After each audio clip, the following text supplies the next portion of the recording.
Our next inductee is the late Heather Lefford Edborg, who tonight will be accepted into the Sports Hall of Fame by her mom and dad, Gary and Barb Skoma Lefford. Please welcome them. Good evening. Good evening to the members and directors and the guests of the CSHOF Sports Hall of Fame. On behalf of our daughter Heather, her mother, and I would like to thank all of you for your great honor. At this time, I would like to introduce Heather's husband, Scott, our three sons, Noah, Sammy, and William. You guys stand up, please.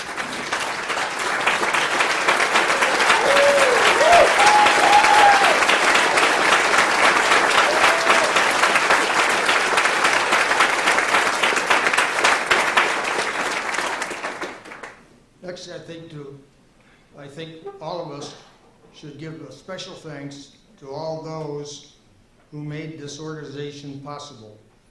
This evening would not be possible without them.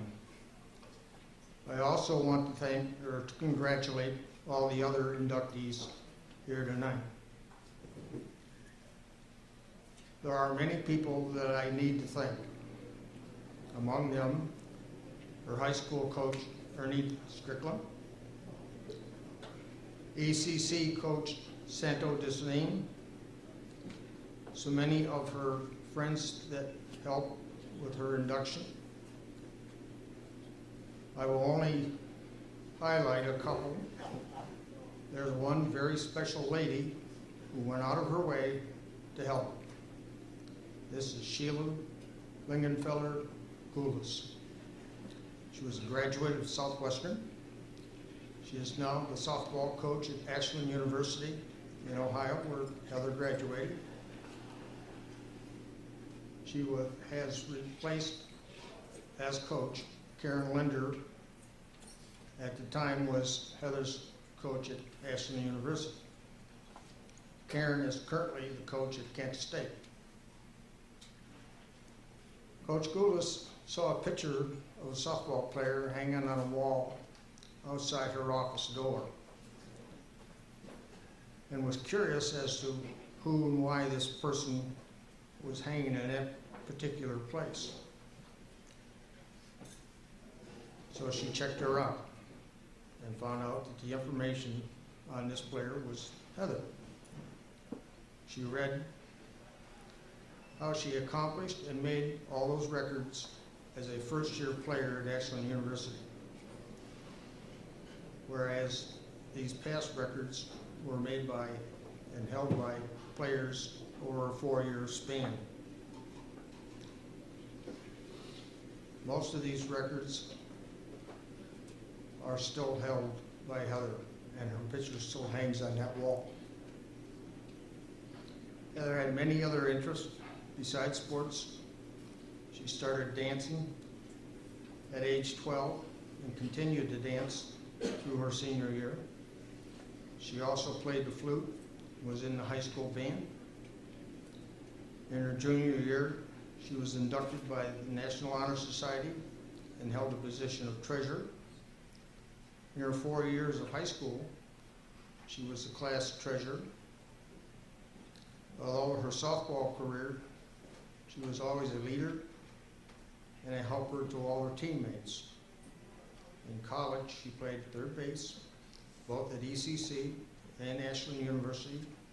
And later, when she was at Ashland,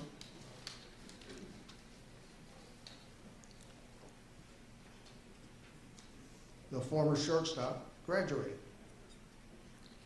And her coach, Linder, asked her if she would be willing to move from third base to shortstop. She didn't have a shortstop. She said, if you do this, you may not rack up all the honors that you would at third base. And Heather said that was fine. There was no I in team. She proved her coach wrong and continued to rack up honors. Heather worked summers at the Faulkner Park as a youth director.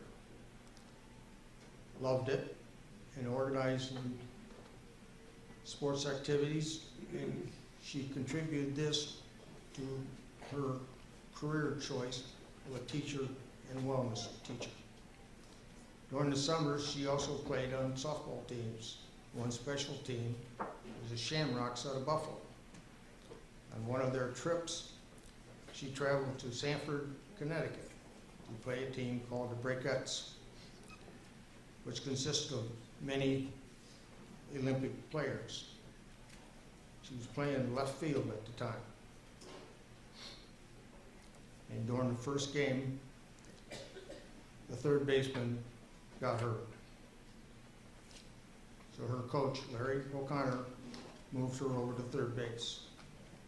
And in that position, she shut down the third base side of the field, forcing the Breakettes to hit the ball in opposite fields.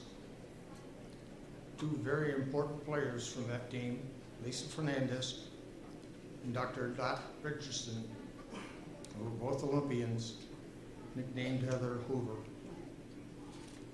because they couldn't get the ball past her. And that is why Doc Richardson refers to Heather in her letter. In a parting thoughts, I feel that the Hall of Fame should be used as an incentive for our young people.